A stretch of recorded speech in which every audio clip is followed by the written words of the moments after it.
நம்ம ஊரில் சில சைக்கோஸ் இருக்கும். அதாவது ஒரு பெரிய ஹீரோ படத்துக்கு ஃபர்ஸ்ட் ஷோ போய் இருக்கிற எல்லா மொக்க சீன்ஸ்க்கும் ஆகா தலைவா சூப்பர் அப்படின்னு விசில் அடிச்சு பார்க்குற ஒருத்தனை கூப்பிட்டுட்டு போய் இன்ட்ரெஸ்டடாக படம் பார்க்க வச்சா எப்படி இருக்கும்? நினச்சி பார்க்கவே சங்கட்டமாக இருக்குல்ல. இதாங்க இன்றைக்கி நம்மளோட டாபிக்கு. இல்லை யாரையும் மட்டமாகவும் பேசலை, யாரையும் ஒசத்தியும் பேசலை. ஏன் அமெரிக்கன் ஆடியன்ஸ் அப்படி இருக்காங்க, ஏன் இந்தியன் ஆடியன்ஸ் இப்படி இருக்காங்கன்ற மட்டும்தான் பேச போகிறோம். ஸோ ஃபுல் வீடியோ பாருங்கள். உனக்கு வேலை இல்லை தெரியுது எனக்கு. சரி வாங்க அந்த கதையை கண்டினியூ பண்ணுவோம். ஒருத்தனை போய் நம்ம இன்ட்ரெஸ்டடாரில் உட்கார வச்சோம் பார்த்தீங்களா, அவன் படம் முடிச்சு என்ன சொல்லுவான்னு நினைக்கிறீங்க? என்னடா படம் எடுக்க தெரியாமல் எடுத்து வச்சிருக்கானுங்க, ஒன்றுமே புரியலை அப்படின்னு சொல்லுவான் அந்த அறிவாளி. எப்படி இந்த டாகுக்கு புரியலன்னா நோலன் படம் ஒழுங்காக எடுக்கலாம். பட் நம்ம அவனை சொல்லி குத்தம் இல்லைங்க, இந்த சொசைட்டியவே சொல்லலாம். நம்ம ஊர்லலாம் நல்ல மசாலா படம்னு சொல்லுவாங்கள்ல, அது நமக்கு நாமே சொல்லலைங்க. நம்ம படம் எடுக்கிறத பார்த்துட்டு ஃபாரின் இண்டஸ்ட்ரீஸ் சொன்னது. ஒரு த்ரில்லர் படத்துக்கு எதுக்கடா காமெடி ட்ராக்கு, ஒரு ஆக்ஷன் படத்துக்கு எதுக்கடா லவ் ட்ராக்கு, ஒரு ஹாரர் படத்துக்கு எதுக்கடா மொக்க காமெடி, இந்த மாதிரி கேள்விலாம் வெளிநாட்டு ஆடியன்ஸ் நம்மளை பார்த்து கேட்குறது. சரி ஏன்டா நம்ம சினி இண்டஸ்ட்ரியில் மட்டும் இத்தனை குழப்பம்னு கேட்டிங்கன்னா நான் அதை சிம்பிளாக எக்ஸ்பிளைன் பண்ணுறேன் பாருங்கள். நம்ம ஊர்லலாம் ஃபேமிலியாக படத்துக்கு போகிறது ஒரு பிக்னிக் போகிற மாதிரி. பட் அமெரிக்காவில் அது அவ்வளோ பெரிய மேட்டர் இல்லை. அஃப்கோர்ஸ் அங்கே ஃபேமிலி படத்துக்கு போகிறது கூட ரேர் தான். நம்ம ஊர்லலாம் இன்னும் நிறைய மிடில் கிளாஸ் ஃபேமிலியில் ஒரு படத்துக்கு போகிறதே ஒரு லக்ஸுரி தான். எத்தனை பேருக்கு நம்ம ஊரில் ஸ்ட்ரெஸ்ஸாக இருந்துச்சுடா அதான் படத்துக்கு போயிட்டு வரேன்னு சொல்லியிருப்பாங்க. கொஞ்சம் யோசிச்சு பாருங்கள். இது எல்லாத்துக்குமே சிம்பிள் ரீசன் தாங்க.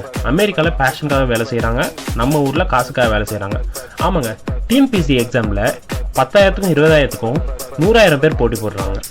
நம்ம ஊரில் தாங்க ஸ்கூல் விட்டு வெளியே வந்தோடனே காலேஜ் சேர்றதுல ஸ்ட்ரெஸ்ஸு, வேலை கிடைக்கிறது ஸ்ட்ரெஸ்ஸு, அப்படி வேலை கிடைச்சாலும் அந்த பிடிக்காத வேலை செய்கிறது ஸ்ட்ரெஸ்ஸு, இதுக்கு நடுவில் ஃபேமிலி ஸ்ட்ரெஸ்ஸு, லோன் ஸ்ட்ரெஸ்ஸு, வீடு கார் வாங்கணும்னு ஸ்ட்ரெஸ்ஸு. இத்தனை ஸ்ட்ரெஸ்ஸுக்கு நடுவில் ஒருத்தர் இன்ட்ரெஸ்டில் படத்துக்கு போகணுமாங்க நினைப்பான். ஏன்டா எனக்கு இருக்கிற ஸ்ட்ரெஸ்ஸில் நீங்களும் எக்ஸ்பெரிமெண்டல்னு சொல்லி உசுரை வாங்குறீங்களேடா அப்படின்னு நினைப்பான். அவனுக்கு தேவை அவன் ஒரு 2 hours ஜாலியாக சிரித்து என்ஜாய் பண்ணுற மாதிரி ஒரு படம் தான். அதை நம்ம இண்டஸ்ட்ரி நல்லாவே பண்ணிக்கிட்டு இருக்காங்க. இப்போ புரியுதா ஆடியன்ஸை பொறுத்து தான் இண்டஸ்ட்ரியில் படம் பண்ணுவாங்கன்ட்டு. இதுதான் அமெரிக்கன் ஆடியன்ஸை எடுத்துக்கிட்டா ஸ்ட்ரெஸ்லாம் எதுவுமே இருக்காது. பிகாஸ் அவன் அவனுக்கு பிடிச்ச லைஃப்பை அவனுக்கு பிடிச்ச மாதிரி வாழ்ந்துக்கிட்டு இருக்கான். அவன் தேட்டரில் போய் உட்காந்தானா அவனோட எக்ஸ்பெக்டேஷன்ஸே வேறு மாதிரி இருக்கும். என்னடா நம்ம ஊரில் எக்ஸ்பெரிமெண்டல் ஃபிலிம்ஸே ஓடினதே இல்லையா அப்படின்னு கேட்டிங்கன்னா, நீங்கள் ஒரு 10 ஓடின எக்ஸ்பெரிமெண்டல் ஃபிலிம் சொன்னீங்கன்னா நான் 20 ஓடாத எக்ஸ்பெரிமெண்டல் ஃபிலிம் சொல்லுவேன். சில வெற்றியை தவிர்க்கவே முடியாதுன்னு சொல்லுவாங்கள்ல, ஸோ அது அப்படி தான். என்னடா நம்ம ஊர் அப்போ வேஸ்டான்னு கேட்டிங்கன்னா அப்படி சொல்லிட முடியாது. குணா, அன்பே சிவம், புதுப்பேட்டை, 1000ல் ஒருவன் இதெல்லாம் இப்போ தான் நல்லா இருக்குன்னு சொல்கிற யங்ஸ்டர்ஸ் இருக்காங்களே, அவங்கள நம்பிதாங்க இப்போ நிறைய வித்தியாசமான படம் வந்துக்கிட்டு இருக்கு, இனியும் வரும். சரி, அப்போ அந்த ஃபர்ஸ்ட் சொன்ன எக்ஸாம்பிள்ஸ் இருக்குல்ல, அந்த மொக்க சீன்ஸ்க்குலாம் விசில் அடிச்சு பார்க்குற குரூப், அந்த சைக்கோஸ்லாம் இன்னெவிட்டபிள் சைக்கோஸ், திருத்தவே முடியாது. பாருங்க, இன்னும் ரிலீஸே ஆகாத படத்தை ஃபர்ஸ்ட் டேல 100 crore கலெக்ஷன் பண்ண வைக்கிறோம் தலைவான்னு சொல்லிட்டு இருக்கானு. அது எப்படிடா படம் எப்படி இருக்குன்னே தெரியாமல் இப்படிலாம் சொல்லுவீங்க? ஒருவேளை படம் சூற மொக்கையா இருந்தா சரி விடுங்கடா, நீங்கள் அதையும் பிளாக் பஸ்டர் ஆக்குவீங்க. ஸோ அவ்வளோதாங்க நம்ம வீடியோ.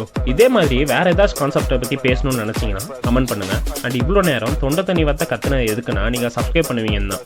ஸோ பார்த்து பண்ணி விடுங்க. பாய், அடுத்து பார்ப்போம்.